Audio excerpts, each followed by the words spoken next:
Į ką atkreipčiau dėmesį renkantis išmanę spyną? Tai pirma, į saugumą, patikimumą, garantinį po garantinį aptarnavimą, kainą, patogų valdymą ir žinoma tvarumą.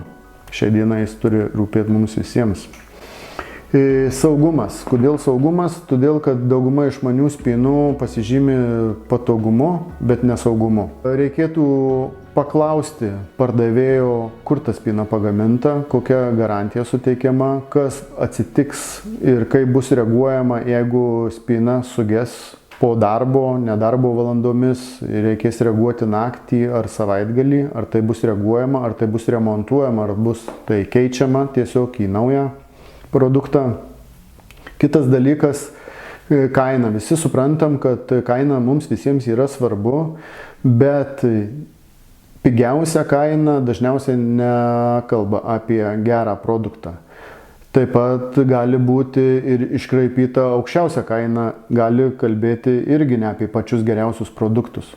Mes ilgą laiką ieškojame spynos išmanios, kuri atitiktų aukščiausią saugumo lygį, dirbtų ekstremaliomis sąlygomis, būtų ilgas garantinis aptarnavimas ir suteikiama garantija.